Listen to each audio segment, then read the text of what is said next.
Hello everyone. So sky gold का con call analysis करेंगे। Fourth quarter का result अभी आए थे 2-3 दिन पहले, सेम डे हमने डिस्कस किया था। जो भी इनका गाइडेंस था उसको उन्होंने आउट परफॉर्म किया, काफी सॉलिड नंबर्स थे। एक छोटा सा कंसर्न था रिसीवेबल्स को लेकर के, तो उस पर क्या क्लैरिटी है, क्या एक्सप्लेनेशन है मैनेजमेंट का, उसको डिस्कस करेंगे। प्लस फर्स्ट टाइम इस कॉन कॉल में जो इनके फाउंडर एंड चेयरमैन है मंगेश चौहान जी, उन्होंने बहुत अच्छी इंसाइट शेयर करी है। सो स्टार्टिंग का जो 20-25 मिनट्स हैं, उन्होंने काफी अच्छे से एक्सप्लेन किया है कि स्काई गोल्ड का मेन बिजनेस मॉडल क्या है, यूनिट इकोनॉमी क्या है, क्यों स्काई गोल्ड कंसिस्टेंटली लास्ट इतने टाइम से इतने हाई पेस पे ग्रो कर पा रहा है, मार्केट शेयर गेन कर रहा है, इनके कॉम्पिटिटर्स के अगेंस्ट में इनके पास में क्या एडवांटेज है, नेक्स्ट 4-5 ईयर्स का क्या बिजनेस विजन है इस बिजनेस का। ये सारे इंसाइट्स इन्होंने शेयर करें हैं, तो उसको डिस्कस करेंगे। देन Q&A वाला पार्ट, और लास्ट में कैसा आउटलुक अपॉर्चुनिटी रखता है, ये सारी चीजें डिस्कस करेंगे। सो सबसे पहले मेन आ जाता है बिजनेस मॉडल। वी नो की कंपनी B2B प्लेयर है, लेकिन इनका कहना है कि हमारा जो one of the main advantage रहा है कि हमने कोलैबोरेटिव अप्रोच रखी है हमेशा से। सो जो बड़े रिटेलर्स हैं इंडिया के, लार्ज कॉर्पोरेट जो रिटेलर्स हैं ज्वेलरी इंडस्ट्री के अंदर, उनके साथ में कोलैबोरेट करके हम डिजाइन वगैरह जो है वो को क्रिएट करते हैं। इससे क्या बेनिफिट होता है, स्काई गोल्ड का अगर आप मॉडल समझो तो ये B2B प्लेयर है। अब आई मीन ग्राउंड लेवल पे कंज्यूमर को क्या चाहिए, उनका रिक्वायरमेंट कैसा है, उनका नीड कैसा है, कैसा बिहेवियर चल रहा है उनका, इसका जो अच्छा इंसाइट इनको दे सकता है वो एक B2C प्लेयर दे सकता है। और वो B2C प्लेयर दे सकता है जो इंडस्ट्री में काफी टाइम से है और उसका एक एक काफी वाइड प्रेजेंस है। तो स्काई गोल्ड का कहना है कि हमारा जो सबसे बड़ा स्ट्रेंथ है वो यही है कि हम हमारे कॉर्पोरेट क्लाइंट्स के साथ में मिल करके डिजाइन को को क्रिएट करते हैं, जिससे हमको ये बहुत अच्छे से आइडिया हो पाता है कि कस्टमर क्या चाहता है आज के टाइम पे, उसका क्या नीड है, उसकी क्या डिमांड है। अगर गोल्ड प्राइसेस हाई हैं तो उसको किस तरीके के डिजाइन चाहिए, गोल्ड प्राइसेस कम हो रहे हैं तब वो किन डिजाइन पे ज्यादा फोकस कर रहा है। तो इसको बहुत अच्छे से हम मैनेज कर पाते हैं, बिकॉज ये एक हमारा को क्रिएशन वाला मॉडल है एक तरीके का। देन उसके बाद कंपनी कह रही है कि ऑफकोर्स अभी तो हम ग्रोथ और स्केलिंग वाले फेज में है। एंड हमारा अगर आप पास्ट देखोगे थोड़ा सा, तो हम उन कुछ B2B प्लेयर्स में से थे इंडिया ज्वेलरी मैन्युफैक्चर इंडस्ट्री के अंदर, जिन्होंने कॉर्पोरेट वाले मॉडल की तरफ शिफ्ट किया, मतलब कॉर्पोरेट क्लाइंट्स के साथ में काम करने के ऊपर शिफ्ट किया। जो हमारा बड़ा कॉम्पिटिटर था उन्होंने डिस्ट्रीब्यूटर वाले मॉडल के ऊपर शिफ्ट किया, मतलब जो आप डिस्ट्रीब्यूटर क्रिएट करते हो, फिर आप उसको देते हो और डिस्ट्रीब्यूटर आगे आके आपके अनऑर्गेनाइज ज्वेलर को देगा, रिटेल ज्वेलर को देगा, पैसा वाला मॉडल उन्होंने फॉलो किया। अब क्योंकि उस टाइम पे इन्होंने ये कॉर्पोरेट्स के साथ में काम करना शुरू कर दिया, 15 ईयर्स पहले की बात है ये, जब ये बिजनेस मॉडल स्टार्ट किया था इन्होंने। सो उस टाइम पे कंपनी का कहना है कि काफी ज्यादा क्वेश्चन किया गया था हमारे इस मॉडल को, लेकिन यही हमारा एक one of the main advantage रहा कि क्यों लास्ट 10-15 ईयर्स में हमने इतना बड़े लेवल पे ग्रो किया है। बिकॉज जो आप इंडिया का लास्ट 10-20 ईयर्स का डेटा देखोगे इस इंडस्ट्री का, ज्वेलरी इंडस्ट्री का, तो ऑर्गेनाइज ज्वेलर्स जो है उनका मार्केट शेयर डबल से भी ज्यादा हो गया। आई थिंक पहले 15-20% था, आज हम 40-42% पे बैठे हुए हैं ऑर्गेनाइज ज्वेलर्स की अगर हम बात करें।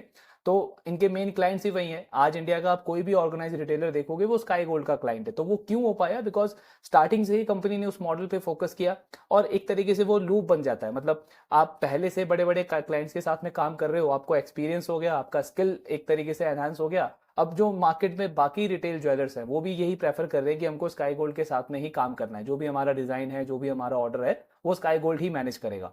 तो ये एक one of the key advantage है। दूसरा पॉइंट, और क्या स्ट्रेटेजिक स्ट्रेंथ है कंपनी के पास में। सो लाइट वेट ज्वेलरी में इनका कहना है कि हम हमारे कॉम्पिटिटर के कंपैरिजन में 15 से 20% लोअर कॉस्ट पे प्रोडक्ट को प्रोड्यूस करके दे सकते हैं। ये क्यों इंपॉर्टेंट है, बिकॉज जब ऐसा टाइम चल रहा है, गोल्ड प्राइसेस आप देख रहे हो कि इस साल में 30% के आसपास बढ़ गया है, तो उस टाइम पे कंज्यूमर ऑफ कोर्स जो है वो थोड़ा सा बजट कॉन्शियस हो जाता है, तो वो लाइट वेट ज्वेलरी की तरफ ज्यादा फोकस करेगा। अब वहां पे इनके पास में ये कैपेबिलिटी है कि कॉस्ट को मैनेज करते हुए ये लाइट वेट ज्वेलरी भी बना सकते हैं, और इनका जो क्लाइंट है क्योंकि उसको कॉस्ट कम पड़ेगा तो वो बेनिफिट अपने कस्टमर को भी पास ऑन कर सकता है। तो ओवरऑल डिमांड जो है सेक्टर में वो बनी रहेगी, डिमांड पे इतना नेगेटिव इंपैक्ट नहीं आएगा इस तरीके की सिचुएशन में जैसा अभी चल रहा है। सो ये एक एडवांटेज है। दूसरा स्ट्रेंथ की अगर हम बात करें तो कंपनी कह रही है कि हमारा एक बहुत बड़ा क्लाइंट है, रिटेलर है, जो 18 कैरेट के अंदर ग्रो करने को देख रहा है। हम उसको अभी सपोर्ट कर रहे हैं। क्यों कर पा रहे हैं, बिकॉज हमारी मैन्युफैक्चरिंग कैपेबिलिटी है। कंपनी का कहना है कि one of the main strength हमारा ये भी है कि स्काई गोल्ड की मैन्युफैक्चरिंग कैपेबिलिटी 9 कैरेट गोल्ड से लेकर के 24 कैरेट गोल्ड तक की है, जो इंडिया में बहुत कम रिटेल ज्वेलर्स मैन्युफैक्चरर्स के पास में है। तो ये भी एक हमको एडवांटेज देता है कि डिमांड के अकॉर्डिंग हम शिफ्ट कर सकते हैं अपने प्रोडक्शन कैपेसिटी को। और कस्टमर अप्रोच हमेशा हमेशा से वही को क्रिएशन वाला मॉडल। तो डिजाइन की अच्छी समझ होती है, इंडस्ट्री में कैसा ट्रेंड चल रहा है, कस्टमर क्या चाहता है, उसका बहुत अच्छे से एनालाइज कर पाते हैं, फोरकास्ट कर पाते हैं, तो ये सारा हमारा मेन एडवांटेज है। देन कंपनी का कहना है कि ग्रोथ क्यों पॉसिबल है, बिकॉज अगर आप एड्रेसेबल मार्केट देखोगे तो बहुत बड़ा है। सिर्फ रिटेल ज्वेलर्स की बात करें तो अभी भी 60% मार्केट शेयर अनऑर्गेनाइज के पास में। B2B ज्वेलरी मैन्युफैक्चरिंग की इंडस्ट्री देखोगे तो सिर्फ 80% मार्केट शेयर अनऑर्गेनाइज के पास में है। सिर्फ 20% मार्केट शेयर ऑर्गेनाइज मैन्युफैक्चरर्स के पास में, जैसे स्काई गोल्ड, आरबीजेड जैसे प्लेयर्स के पास में। प्लस कंपनी कह रही है कि इंडिया के साथ में डोमेस्टिकली भी बहुत बहुत बड़ा ग्रोथ अपॉर्चुनिटी है। हमारे सारे क्लाइंट्स भी एक्सपोर्ट में ग्रो कर रहे हैं, हमारा भी ऑफकोर्स एक बहुत बड़ा एम है, टारगेट है एक्सपोर्ट को ग्रो करने का। देन B2B में डिजाइन वाले सेगमेंट में कंपनी मार्केट लीडर है। इसका मतलब क्या है, कंपनी कह रही है कि हम ऐसा नहीं है कि सिर्फ एक पर्टिकुलर रीजन के अकॉर्डिंग ही, ज्योग्राफी के अकॉर्डिंग ही डिजाइन बना सकते हैं। ये एक्चुअली स्काई गोल्ड को जब हमने फर्स्ट टाइम डिस्कस किया था लास्ट ईयर इसी टाइम के अराउंड, तब भी हमने ये इनका एक मेन एडवांटेज डिस्कस किया था कि स्काई गोल्ड के पास में ये कैपेबिलिटी है। फॉर एग्जांपल कल्याण जैसे इनका क्लाइंट है, तो कल्याण को महाराष्ट्र में कैसा डिजाइन चाहिए, किस सीजन में चाहिए, वो भी स्काई गोल्ड बना सकता है। और साउथ में कैसा डिजाइन चाहिए, किस सीजन में चाहिए, वो भी स्काई गोल्ड बना सकता है। कस्टमर स्पेसिफिक इसको बोलते हैं बिजनेस टर्म्स में, कि कस्टमाइजेशन एट लार्ज स्केल। इतने बड़े स्केल के ऊपर आप अपने बड़े बड़े क्लाइंट्स को भी कस्टमाइजेशन प्रोवाइड करके दे रहे हो। उनके हर एक ज्योग्राफी के अकॉर्डिंग कैसा डिजाइन चलेगा वो आप उनको मैन्युफैक्चर करके दे रहे हो। तो कंपनी कह रही है इस वाले पार्ट पे हम मार्केट लीडर हैं। और उसके ऊपर से वही हमारा जो पार्टनरशिप है इंडियन कॉर्पोरेट्स के साथ में, वो हमारे मॉडल को और स्ट्रेंथन करता है, डिमांड को और ज्यादा इंप्रूव करता है। इनका जो सबसे बड़ा कॉम्पिटिटर है इस इंडस्ट्री का, उसका अगर आप प्रोडक्शन कैपेसिटी देखोगे तो 4 से 6 टाइम ज्यादा है in comparison to Sky Gold. लेकिन मैनेजमेंट का कहना है कि उसका एक बड़ा रीजन ये है कि उन्होंने स्केल अप कर लिया है इतने बड़े लेवल पे, और उनका 90% जो वॉल्यूम है वो एडवांस गोल्ड वाले मॉडल पे आता है। एडवांस गोल्ड क्या हुआ, वो जो आरबीजेड का है वो जॉब वर्क वाला वैसा वाला मॉडल, तो उनका 90% वॉल्यूम इस मॉडल पे आता है इसलिए, और उनकी कैपेसिटी 4 से 6 टाइम बड़ी है। लेकिन उसके बाद भी हमारे पास कुछ ऐसे एडवांटेजेस हैं जहां पे हम हमारे कॉम्पिटिटर को आउट परफॉर्म करते हैं। सबसे पहला एडवांटेज कंपनी का कॉस्ट वाले पार्ट पे। सो इनका कहना है कि हमारा employee expense plus other expenses in comparison to sales सिर्फ 1.5% है, और हमारा जो सबसे बड़ा कॉम्पिटिटर है उसका ये हमसे 2 टाइम ज्यादा है।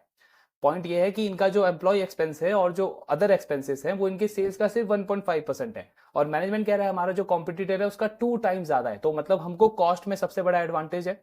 दूसरा, कंपनी कह रही है हमारा पैट मार्जिन जो है वो काफी सुपीरियर है हमारे कॉम्पिटिटर के कंपैरिजन में, इवन दो हमारा जो मार्कअप है वो काफी लो है। मार्कअप का मतलब क्या होता है, जैसे रिटेल इंडस्ट्री में हमने बहुत बार डिस्कस किया है, वैसे V2 रिटेल बाजार स्टाइल के कॉल में मार्कअप का मतलब होता है कि आपका जो कॉस्ट प्राइस है उसके ऊपर आप कितना और एडिशनल ऐड कर रहे हो जो MRP पे माल बेचते हैं। फॉर एग्जाम्पल, अगर मैंने कोई प्रोडक्ट बनाया 100 रुपीज का मुझे कॉस्ट पड़ा, तो अब अगर मैं उसमें 20 रुपीज मतलब 120 का अगर मैं उसको सेल कर रहा हूँ मार्केट में, तो मेरा जो मार्कअप है वो 20 रुपीज है।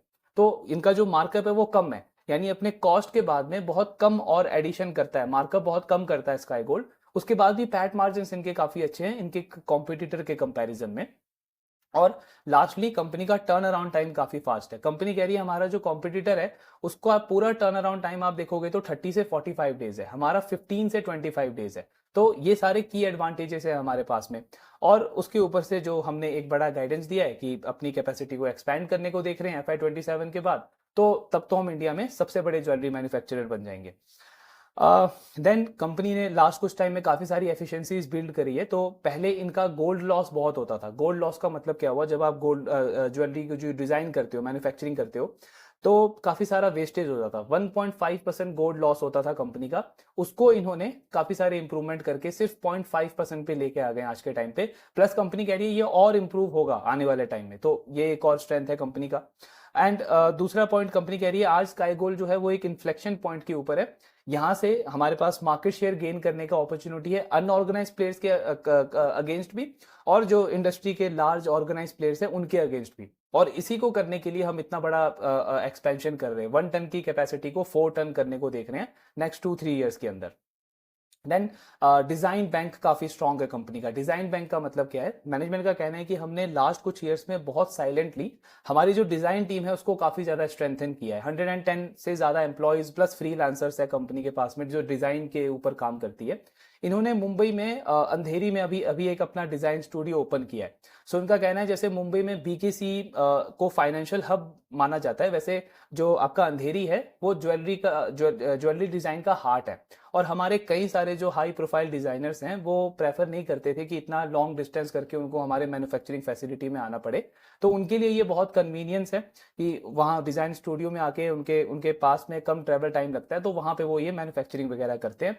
प्लस ये जो उनकी डिजाइनिंग की टीम है, इनको इन्होंने 10 से 12 वर्टिकल में सेटअप किया हुआ है। तो फॉर एग्जांपल जैसे अगर कंपनी का दुबई में इनको कोई ऑर्डर ऑर्डर आया है, दुबई में अगर इनको कोई ऑर्डर डिलीवर करना है तो उस पर एक पर्टिकुलर टीम सिर्फ उसी पे काम करेगी।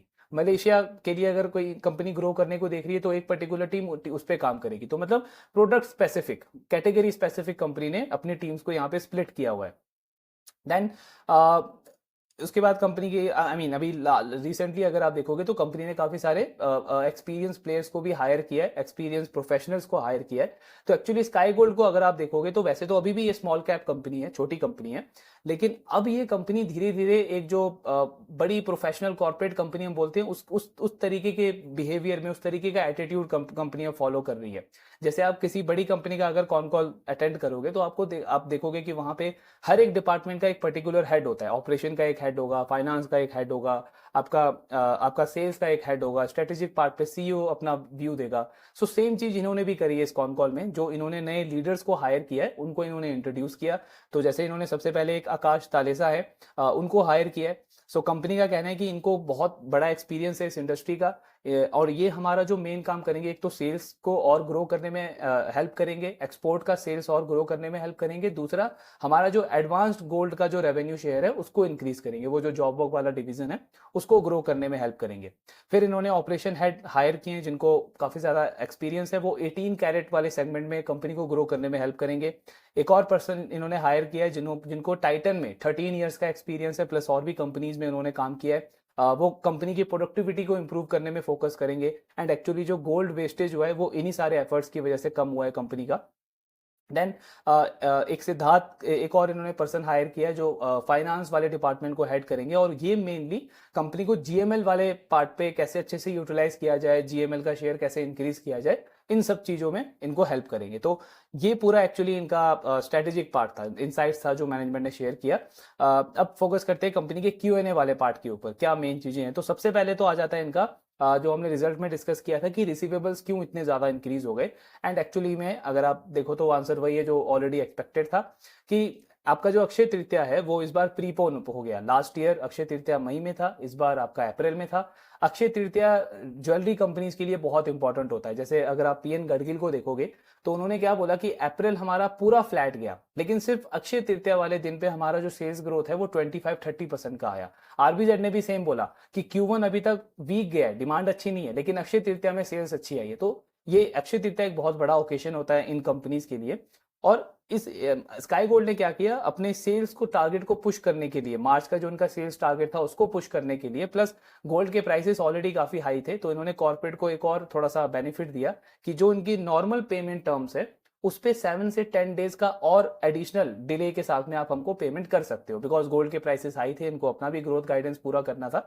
तो ये सारी चीजें कंपनी ने करी, उसकी वजह से इनका रिसीवेबल डेज और working capital day overall increase हो गया।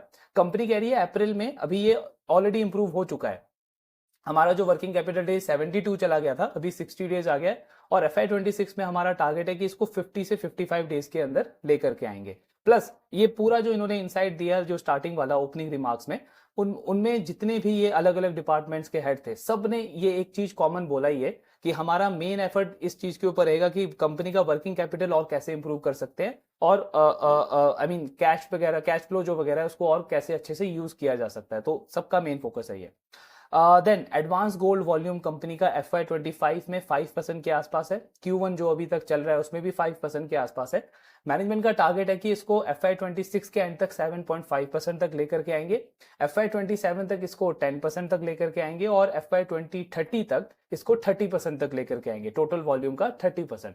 अब आई थिंक पहले किसी कॉन कॉल में इन्होंने बोला था कि FY27 तक हम 30% करेंगे, बट थोड़ा सा उसको इन्होंने डिले किया है, बट ओवरऑल डायरेक्शन ठीक है बिजनेस का इस वाले पार्ट पे। देन ये इम्प्रूव कहाँ से होगा, ये जो इनका एडवांस गोल्ड वाला ये इम्प्रूव कहाँ से होगा।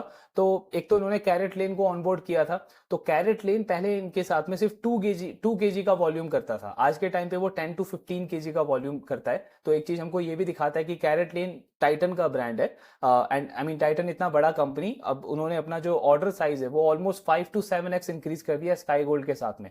तो ये एक तरीके का ट्रस्ट बता रहा है कि कितना ज्यादा कंफर्ट वो फील करे स्काई गोल्ड के डिजाइन वगैरह के साथ में। तो कैरेट लेन जो है वो इसी मॉडल पे काम करता है, एडवांस गोल्ड वाले मॉडल पे। और आदित्य बिरला को जो इन्होंने ऑनबोर्ड किया है वो भी इसी मॉडल पे काम करता है। आदित्य बिरला से भी ऑर्डर वगैरह आना कंपनी को स्टार्ट हो गया है, प्लस आने वाले क्वार्टर्स में और क्लाइंट्स कंपनी ऑनबोर्ड करेगी वो भी इसी मॉडल के अंडर होंगे। देन ये जो इनका जो FY27 का जो एक्सपेंशन का जो गाइडेंस है, ये कंपनी का ऑफकोर्स 4 टाइम इंक्रीज कर देगा टोटल कैपेसिटी को। लेकिन एग्जैक्ट इनको कितना कैपेक्स करना पड़ेगा इसके लिए और कितना टर्नओवर वगैरह ये एक्सपेक्ट कर रहे हैं, आई मीन यहाँ पे इन्होंने थोड़े से रैंडम नंबर्स भी कोट किए हैं। जैसे इनका कहना है कि टर्नओवर सॉरी कैपेसिटी हमारी 4 से 5 टाइम इंक्रीज होगी, और हमारा जो रेवेन्यू है वो 6-7 टाइम से लेकर के 20,000 करोड़ से लेकर के 27,000 करोड़ तक जा सकता है। ये इन्होंने रैंडम नंबर्स बोले, ये गाइडेंस नहीं है, एक इन्होंने इंडिकेशन दिया है कि इतना ग्रोथ पोटेंशियल हो जाएगा हमारा FY27 के बाद, जब ये नया कैपेसिटी हमारी ऑपरेशनलाइज हो जाएगी। लेकिन उसका एग्जैक्ट जो प्लान है वो कंपनी Q1 के रिजल्ट के बाद शेयर करेगी। मई अभी खत्म ही हो गया ऑलमोस्ट, जुलाई में फिर से रिजल्ट आने स्टार्ट हो जाएंगे, तो तब जब स्काई गोल्ड का रिजल्ट आएगा वहां पे ये एग्जैक्ट डायरेक्शन शेयर करेंगे कि कंपनी वहां तक कैसे पहुंचने को देख रही है। देन इन्होंने FY27 का गाइडेंस, आई मीन आपने देखा होगा वो PPT इन्होंने शेयर किया है, तो गाइडेंस इंक्रीज कर दिया है। स्काई गोल्ड का ये नॉर्मल रूटीन है, जैसे कंपनीज को मैंडेटरी होता है कि हर एक क्वार्टर में रिजल्ट शेयर करना है, स्काई गोल्ड का एक तरीके से रूटीन है हर एक क्वार्टर में गाइडेंस बढ़ा देना है।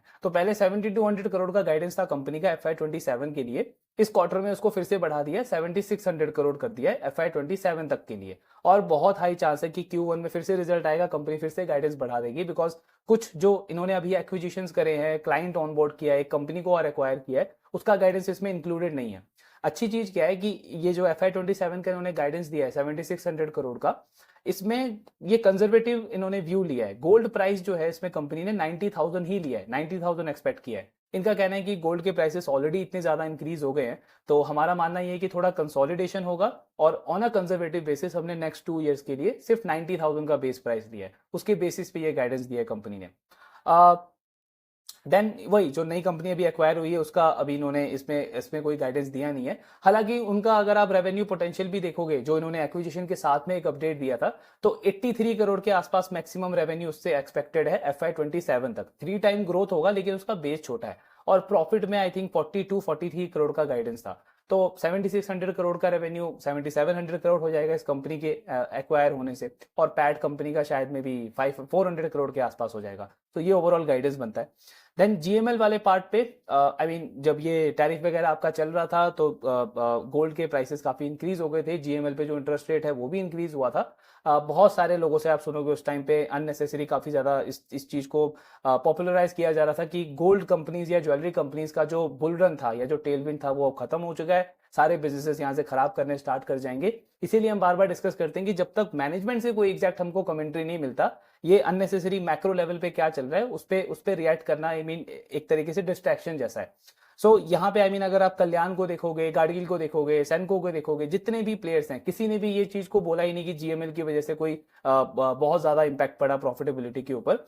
स्काई गोल्ड का एक चीज क्या अच्छा हुआ, इन्होंने पहले गाइडेंस दिया था Q3 तक हम हमारे GML को 75-80% कर देंगे, लेकिन वो हुआ 15-20% था, क्योंकि वो करूर वैसा बैंक है, उसके साथ में थोड़ा इशू हुआ, फिर इन्होंने ICICI बैंक के साथ में करना स्टार्ट किया। तो इन्होंने क्या किया कि जब ये गोल्ड के इंटरेस्ट रेट इंक्रीज हो गए GML के ऊपर, तो कंपनी ने GML वाला पार्ट बंद कर दिया, 15-20% था उसको भी सरेंडर कर दिया।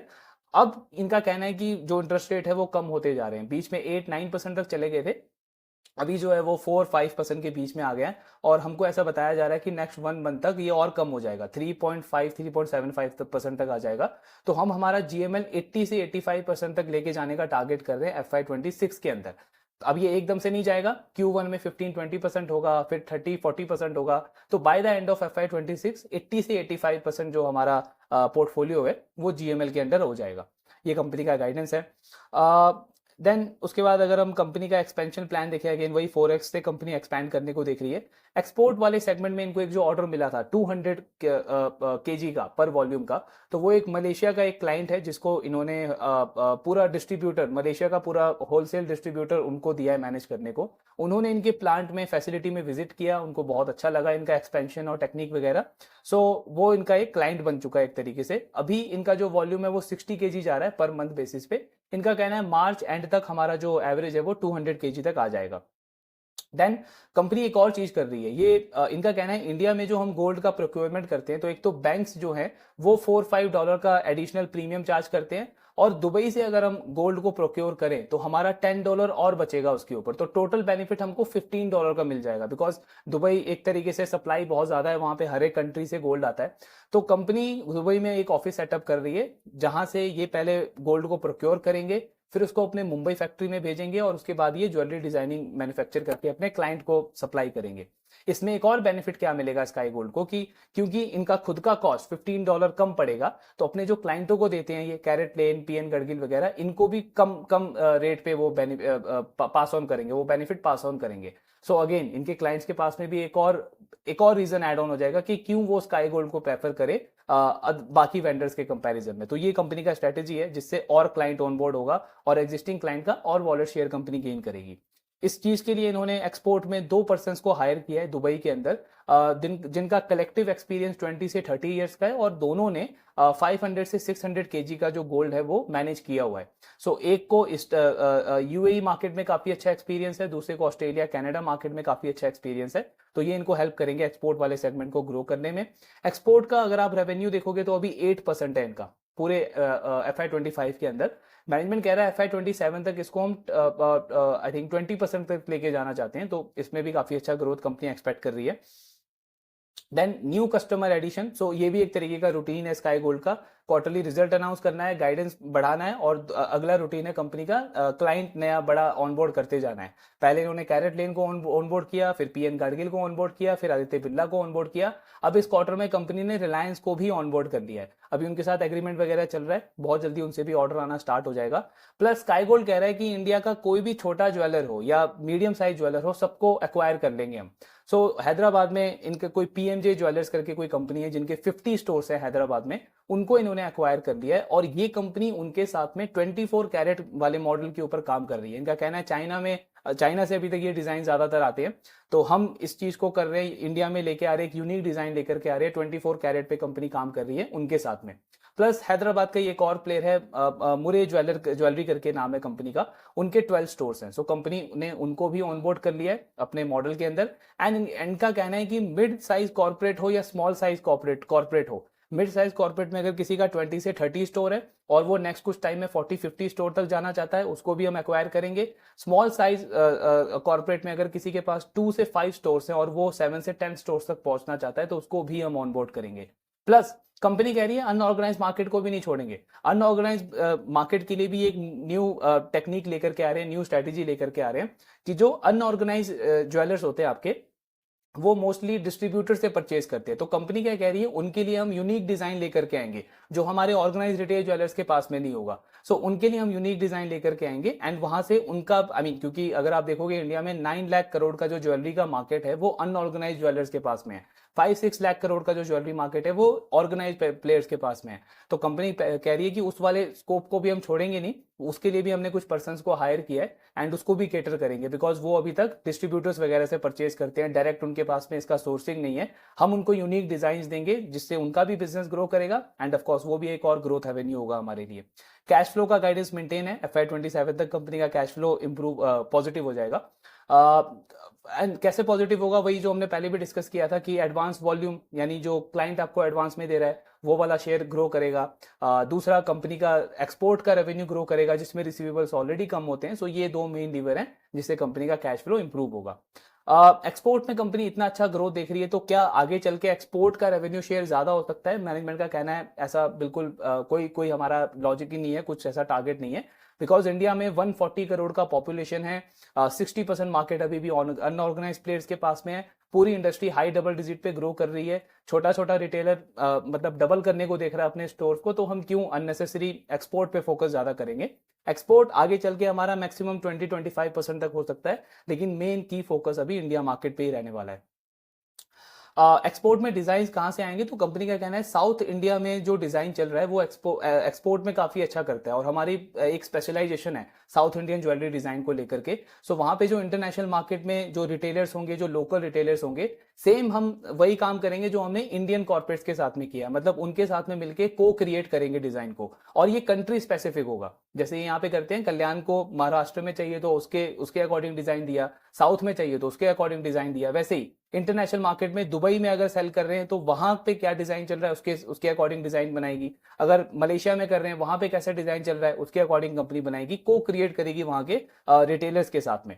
लास्टली अगर हम बात करें, गोल्ड प्राइस इंक्रीज हुए हैं बहुत ज्यादा, तो कंपनी कह रही है कि इंपैक्ट थोड़ा बहुत जरूर पड़ा है, लेकिन इससे हमारा एवरेज टिकट साइज कम हुआ है, उसके कंपैरिजन में वॉल्यूम ग्रो हो गया है। तो वही जो इनका मेन एडवांटेज है कि 9 कैरेट से लेकर के 24 कैरेट तक का मैन्युफैक्चरिंग कैपेबिलिटी है, तो कंपनी कह रही है कि 22 कैरेट 24 कैरेट का सेल्स घट गया है। पहले हमारा एवरेज टिकट साइज जो था वो 55 से 60,000 था, अब वो कम होकर के 45 से 50,000 हो गया, लेकिन उसके कंपैरिजन में वॉल्यूम बढ़ गया। सो 18 कैरेट हो गया, उसका सेल्स बहुत अच्छे से ग्रो हो रहा है। 14 कैरेट में भी इन्होंने एंटर किया है, 2 लैब ग्रोन डायमंड प्लेट्स के साथ में कंपनी काम कर रही है, सो वहां से भी कंपनी को अच्छा रिस्पांस आ रहा है। प्लस इनका कहना है कि 14 कैरेट का इंडिया में हमको एक अच्छा आगे मार्केट दिख रहा है, बिकॉज जो आप ये जो टीनेजर वाला ग्रुप देखोगे, 15 एज से लेकर के 25 का जो एज ग्रुप है, पहले जो इनके पेरेंट्स होते थे ये उनको अलाउ नहीं करते थे गोल्ड ज्वेलरी वगैरह वेयर करने को, लेकिन आज के टाइम पे, और पहले इनके पास परचेजिंग पावर भी नहीं था, आज के टाइम पे इनके पास परचेजिंग पावर भी है, और ये प्रेफर करते हैं कि जो लाइट वेट ज्वेलरीज है, जो डिजाइनिंग ज्वेलरीज है, आपका कैजुअल ज्वेलरी जो हो गया, उसको उसको परचेज करना ये प्रेफर करते हैं। तो 14 कैरेट में कंपनी कह रही है इंडिया में आगे चल के एक अच्छा मार्केट हो सकता है। सो ओवरऑल यही कॉन कॉल था, यही पूरा कॉन कॉल वाला पार्ट था कंपनी का। FY27 का रेवेन्यू का गाइडेंस है 7600 करोड़, पैट मार्जिन का गाइडेंस है 4.5%। इस साल पैट मार्जिन लगभग 3.5-3.7% के आसपास आया अदर इनकम को इंक्लूड करके, लेकिन मार्जिन यहाँ से और इंप्रूव होगा। क्या लीवर्स है मार्जिन इंप्रूवमेंट के? सबसे पहला कंपनी का जो 18 कैरेट का जो बिजनेस है वो इंक्रीज होगा, वो वहां पे मार्जिन बेटर है। डायमंड ज्वेलरी आज सिर्फ 1% है, वो 4% तक जाएगा कंपनी का FY27 तक, वहां से मार्जिन इंप्रूव होगा। और GML वाला पार्ट जो कंपनी 80-85% तक लेकर के जाएगी, इंटरेस्ट कॉस्ट सेव होगा, 3 से 3.5 या 3.25% के आसपास का GML का इंटरेस्ट कॉस्ट है। सो ये सारे बेनिफिट जो हैं वो कंपनी के पैट में ऐड होंगे और पैट मार्जिन और एनहांस होगा कंपनी का। FY26 की अगर हम बात करें तो लगभग 5400 करोड़ का रेवेन्यू का टारगेट कर रहे हैं ये, अगले क्वार्टर में इंक्रीज भी कर सकते हैं, इनके लिए बहुत नॉर्मल है। और पैट मार्जिन कंपनी का 4% का है। सो इसके बेसिस पे अगर हम देखें तो कंपनी लगभग 51-52% का ग्रोथ टारगेट कर रही है टॉप लाइन के अंदर, और पैट में 216 करोड़ का नंबर आ सकता है। फॉरवर्ड पी अगर आप इसके बेसिस पे कैलकुलेट करोगे तो लगभग कंपनी का 26-27 का आता है। करंट पी है 43-44, बट वो इतना रेलेवेंट नहीं है बिकॉज आगे का पिक्चर हमको समझना है। और फॉरवर्ड पी आ रहा है कंपनी का 26-27, तो पैग रेशियो अगर आप देखोगे तो बहुत कम हो जाता है, क्योंकि अर्निंग ग्रोथ है 60-63% का, और वैल्यूएशन स्टॉक को मिल रहा है 26-27 के बेसिस पे। सो ये सारी चीजें हैं, और इसको अगर आप FY27 के बेसिस पे कंपेयर करोगे, यानी FY27 का फॉरवर्ड पी अगर हम देखें तो 4.5% पैट मार्जिन के अकॉर्डिंग लगभग इनका 340-345 करोड़ का पैट होना चाहिए FY27 में।